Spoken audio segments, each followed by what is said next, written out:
سلام به شما که در این کاوش با ما همراه هستید. امروز میخوایم بریم سراغ یکی از کتاب‌های واقعاً مهم توی علوم کامپیوتر. کتاب مقدمه بر الگوریتم‌ها. دقیقاً، همون CLRS معروف.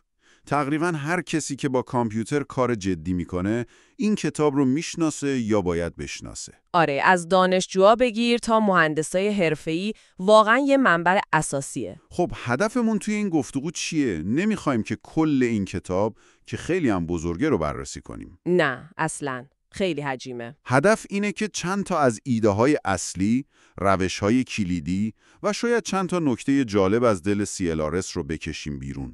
ببینیم چرا الگوریتم‌ها انقدر مهمن. و اینکه چطور این کتاب به ما یاد میده که به مسائل نگاه کنیم، چطور فکر کنیم. یه جور مرور کلی ولی عمیق روی چند تا مفهوم کلیدی برای شما که دارید گوش میدید. دقیقاً، چون تو دنیای امروز فهمیدن الگوریتم‌ها خیلی حیاتیه. همه چیز با داده و پردازشش کار میکنه. CLRS هم فقط یه لیست الگوریتم نیست، یه روش فکر کردنه.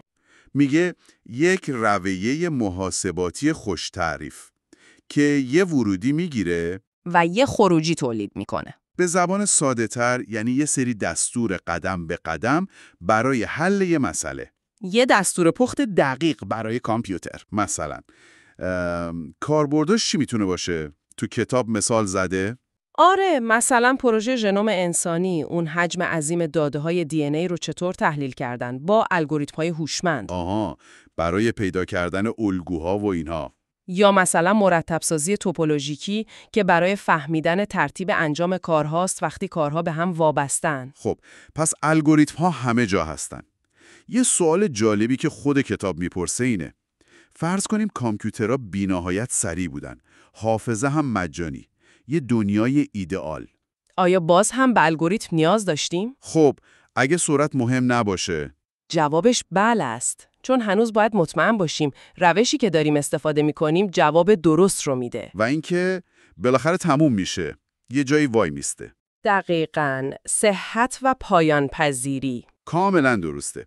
ولی خب تو دنیای واقعی که اینطور نیست. سرعت و حافظه محدودن. و اینجاست که بحث کارایی یا همون افیشینسی خیلی مهم میشه. یعنی چقدر یه الگوریتم سریع کار میکنه و چقدر حافظه مصرف میکنه. و تفاوت بین یه الگوریتم خوب و بد میتونه وحشتناک باشه. خیلی بیشتر از تفاوت سخت افزارها؟ اوه بله، یه الگوریتم بد روی سریعترین ابرکامپیوتر هم ممکنه قرنها طول بکشه. ولی یه الگوریتم خوب شاید همون کار رو روی لپتاپ شما تو چند ثانیه انجام بده. دقیقاً همینه.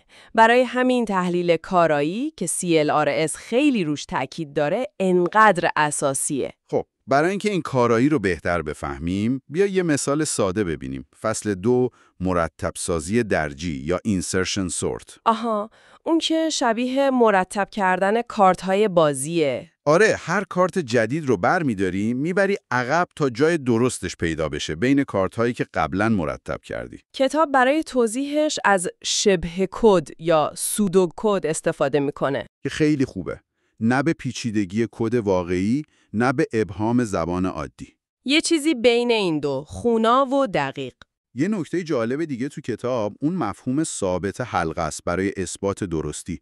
یکم شاید سخت به نظر بیاد اولش. آره، لوپ اینوریانت، ولی ایدهش اینه که یه ویژگی رو پیدا کنی که قبل از شروع حلقه درسته و هر بار حلقه اجرا میشه اون ویژگی درست باقی میمونه. و وقتی حلقه تموم شد، اون ویژگی به ما کمک میکنه بگیم کل کار درست انجام شده. دقیقاً، برای مرتب سازی درجی اون ویژگی اینه که اون بخشی از آرایه که تا حالا بررسی شده همیشه مرتبه.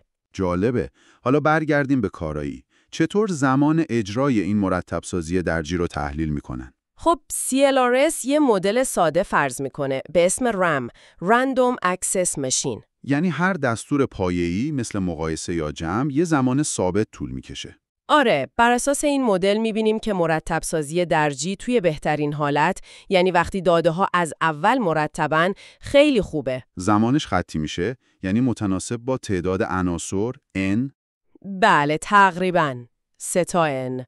اما توی بدترین حالت، وقتی برعکس مرتب شده باشند، دقیقاً اون موقع هر عنصر جدید باید تقریباً با همه قبلی‌ها مقایسه بشه. که این کار رو خیلی کند میکنه. زمان اجراش میشه از مرتبه n به توان 2، یعنی 3 تا n2. و اینجاست که اون نماد تتا و مفهوم مرتبه رشد معنی پیدا میکنه. آره، CLRS میگه بیاید روی قسمت اصلی تمرکز کنیم. اینکه زمان اجرا چطور با بزرگ شدن ورودی رشد میکنه.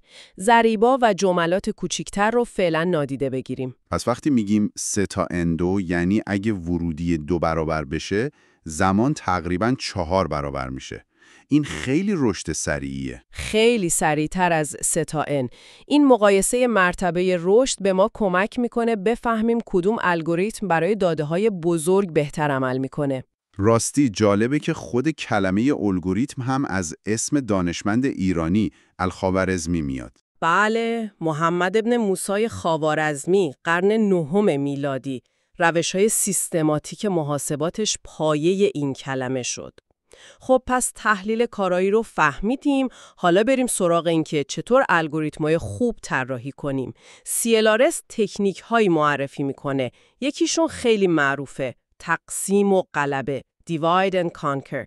ایده خیلی قشنگیه. مسئله رو بشکن به چند تا مسئله کوچیکتر از همون جنس، اونها رو جدا جدا حل کن، معمولاً با همین روش بازگشتی. و بعد جوابا رو با هم ترکیب کن تا جواب مسئله اصلی به دست بیاد. مثال کلاسیکش هم که گفتی مرتب سازی ادغامی یا مرج سورت هست. که داده ها رو نصف میکنه، هر نصف رو جدا مرتب میکنه و بعد 2 تا نصفه مرتب رو با هم ادغام میکنه. و کاراییش خیلی بهتر از مرتب سازی درجی در حالت کلی هست. میشه سرایر n log n. که این لاگ n باعث میشه برای n های بزرگ خیلی سریعتر از n به توان 2 باشه. یه مثال جالب دیگه تو کتاب هست، مسئله بیشینه زیر آرایه، maximum sub array. آها، اون که برای پیدا کردن بهترین دوره خرید و فروش سهامه.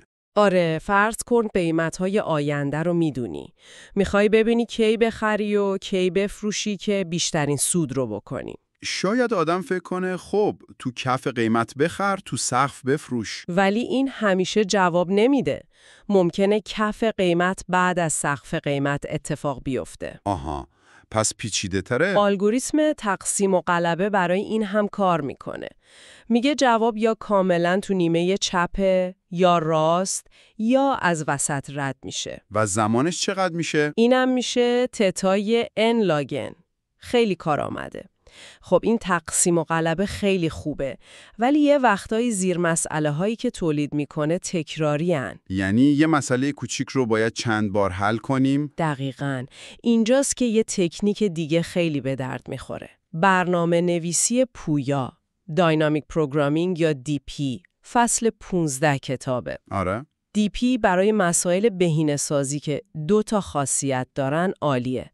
یکی زیرساختار بهینه، یعنی جواب بهینه کل از جواب بهینه زیر مسئله هاش ساخته میشه. و دومی؟ زیرساختارهای همپوشان، یعنی همون تکراری بودن زیر مسئله ها. خب، ایده دیپی چیه؟ چطور از این تکرار جلوگیری میکنه؟ خیلی ساده و هوشمندانه. وقتی یه زیر مسئله رو برای اولین بار حل کردی، جوابش رو یه جا ذخیره کن، مثلا توی جدول. آها. درسته. خیلی بهتر از حالت نمایی.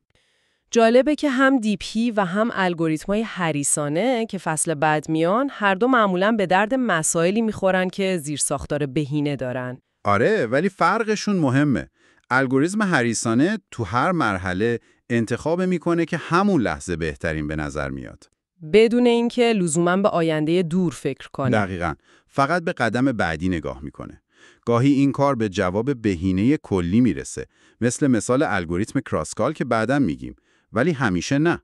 ولی دیپی محتاط‌تره و همه زیر مسائل رو سیستماتیک بررسی میکنه تا جواب بهینه رو تضمین کنه. همینطوره. خب از تکنیک‌های طراحی الگوریتم که بگذریم میرسیم به ابزارها، ساختارهای داده، data structures، که خیلی مهمن. چطور داده ها رو سازماندهی کنیم که کار باهاشون راحت و سریع باشه.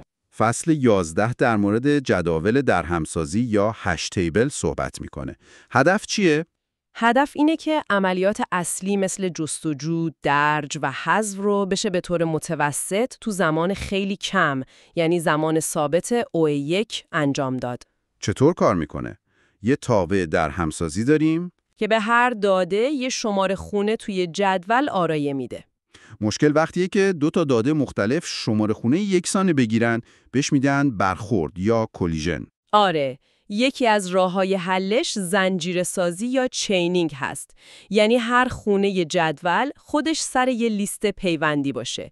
اونایی که به اون خونه میرسن میرن تو اون لیست. آها، پس حتی اگه برخورد هم باشه میشه مدیریتش کرد. کتاب ایده درمسازی سراسری Universal Hashing رو هم میگه که کمک میکنه تابع‌های درمسازی طوری باشن که به طور متوسط احتمال برخورد کم باشه برای هر نوع ورودی. خیلی خوب. ساختار داده مهم بعدی چیه؟ درخت جستجوی دودویی. Binary Search Tree یا BST فصل 12. اینا چطورن؟ تو هر گره همه اونایی که سمت چپشون کوچیک‌ترن، همه اونایی که سمت راستشون بزرگترن. این ساختار کمک میکنه که جستجو، درج، حذف، پیدا کردن مینیمم و ماکسیمم همه در زمانی متناسب با ارتفاع درخت H انجام بشن، یعنی OAH. ولی مشکل اینجاست که ارتفاع میتونه زیاد بشه، نه؟ آره. اگه داده ها رو مثلا به ترتیب صعودی وارد کنی، درخت کج میشه، شبیه یه لیست پیوندی و ارتفاعش میشه OAN. که این بده، چون سرعت عملیات کم میشه. دقیقاً. راه حل چیه پس؟ راه حل استفاده از درخت‌های متوازن هست. Balanced trees. مثل چی؟ مثل درخت‌های قرمز سیاه. Red Black trees که فصل 13 توضیح میده. اینها یه سری قوانین اضافی دارن مربوط به رنگ گره ها و موقع درج و حذف با یه سری عملیات مثل چرخش، روتیشن، ساختار درخت رو طوری تنظیم میکنن که ارتفاعش همیشه کم بمونه. چقدر کم؟ همیشه در حد OL log n، لگاریتمی. که این یعنی حتی تو بدترین حالت هم عملیات خیلی سریع انجام میشه. دقیقاً. شاید پیاده سازیشون یکم پیچیده باشه، ولی تضمینی که میدن خیلی ارزشمنده. فوق‌العاده است. انگار یه جور مهندسی هوشمندانه برای داده هاست. حالا برسیم به گراف ها. گراف ها ابزار خیلی قدرتمندی برای مدل‌سازی روابط هستند. شبکه دوستا، نقشه جاده ها، خیلی چیزا. CLRS هم بخش مفصلی برای الگوریتم‌های گراف داره. اول از همه چطور یه گراف رو تو کامپیوتر نشون بدیم؟ 2 تا راه اصلی هست. یکی لیست مجاورت، adjacency list. برای هر رأس یه لیست از همسایه‌هاش نگه می‌داریم. این برای گراف‌های خلوت خوبه که یال کم دارن. آره. روش دوم ماتریس مجاورت هست. یه ماتریس مربعی که خونه I و Jش نشون میده آیا بین رأس I و رأس J یال هست یا نه. که اینم برای گراف‌های متراکم که یال زیاد دارن بهتره. خب، حالا چطور تو این گراف‌ها بگردیم؟ 2 تا روش پایه هست. BFS و DFS. آره. جستجوی اول سطح Breadth First Search و جستجوی اول عمق Depth First Search. BFS چطور کار میکنه؟ مثل موجیه که از یه نقطه شروع میشه و لایه به لایه پخش میشه. اول همسایه‌های مستقیم، بعد همسایه‌های اونا و همینطور الی آخر. کاربردش چیه؟ برای پیدا کردن کوتاه‌ترین مسیر خوبه، البته اگه منظورمون از کوتاه‌ترین کمترین تعداد یال باشه. و DFS جستجوی اول عمق؟ اون مثل یه کاوشگره، تا جایی که میتونه توی مسیر میره جلو. وقتی به بنبست رسید برمیگرده عقب و یه مسیر دیگر رو امتحان میکنه. این به چه دردی میخوره؟ کاربردهای جالبی داره. مثلا میتونه بفهمه آیا گراف دور یا سایکل داره یا نه، یا تو گراف‌های جهت‌دار بدون دور یا دگز میتونه یه ترتیب معتبر برای کارها پیدا کنه. همون مرتب سازی توپولوژیکی که قبلا گفتی؟ دقیقاً. مثلا ترتیب پیش نیازهای درسی یا مراحل ساخت یه چیزی. خب اینا برای گشتن بودن. مسائل بهینه سازی روی گراف‌ها چی؟ مثلا اون مسئله شهرهایی که می‌خوایم با کمترین هزینه جاده وصلشون کنیم. آها، اون مسئله درخت پوشای کمینه است. مینیموم اسپنینگ تری یا MST فصل 23. هدف اینه که همه رأس‌ها رو با یال‌هایی به هم وصل کنیم که مجموع وزن هزینه اون یال‌ها کمترین مقدار ممکن بشه و دور هم ایجاد نشه. 2 تا الگوریتم معروف براش هست، کروسکال و پریم. کروسکال چطور کار میکنه؟ خیلی جالبه. یالها رو از ارزونترین به گرونترین مرتب میکنه، بعد به ترتیب میاد سراغشون.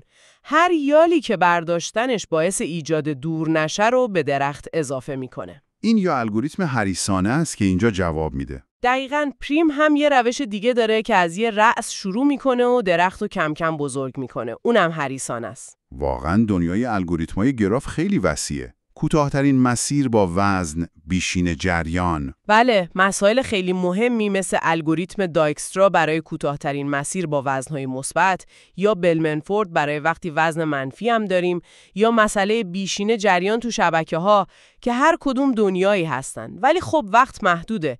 بیا بریم سراغ بخش آخر و یک کاربرد خیلی ملموس، رمزنگاری. آره، فصل 31 کتاب در مورد سیستم رمزنگاری RSA صحبت میکنه، یه نمونه عالی از ترکیب الگوریتم و نظریه اعداد.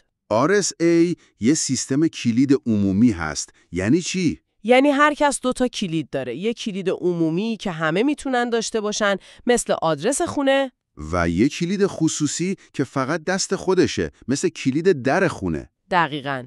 خب حالا چطور کار میکنه؟ فرض کن من میخوام یه پیام سری به شما بفرستم. شما کلید عمومی منو برمیداری، پیامت رو با اون قفل میکنی، رمزگذاری میکنی و میفرستمش. حالا فقط شما میتونی بازش کنی؟ آره، چون فقط من کلید خصوصی متناظرش رو دارم، هیچ کس دیگه‌ای که پیام رو تو راه ببینه نمیتونه بخوندش. این برای محرمانگی عالیه. کاربرد دیگه چی بود؟ امضای دیجیتال. بله.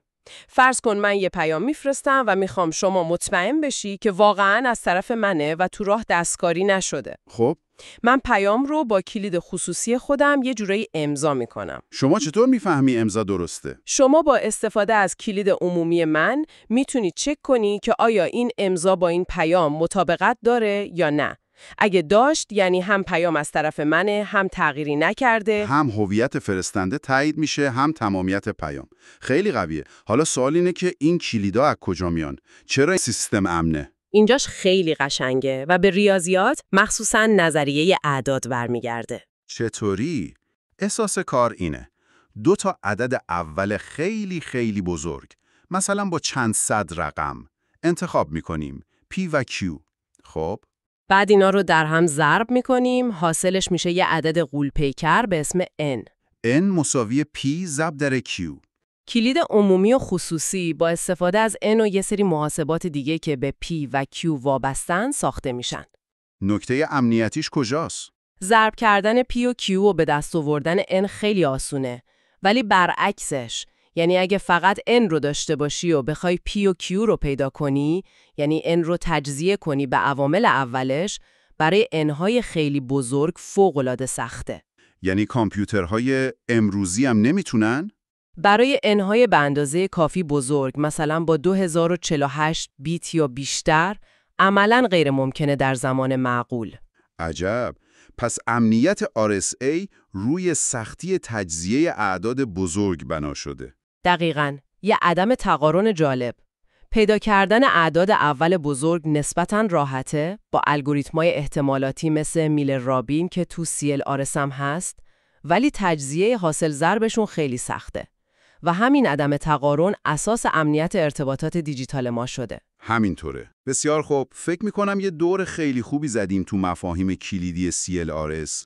از تعریف الگوریتم و اهمیت کارایی شروع کردیم. شاید بریم سراغ جوابای تقریبی، الگوریتم‌های تقریبی. یا شاید استفاده از تصادف تو الگوریتما کمک کنه. الگوریتمای تصادفی. اینا سوالاتیه که هنوز مرزای دانش الگوریتم رو تشکیل میده و نشون میده این حوزه چقدر زنده و پویاست. بله، همیشه جای کشف و نوآوری هست. خب، از اینکه تو این بررسی عمیق با ما همراه بودید خیلی ممنونیم. امیدواریم این گشت و گذار در دنیای الگوریتما از نگاه CLRS براتون مفید بوده باشه.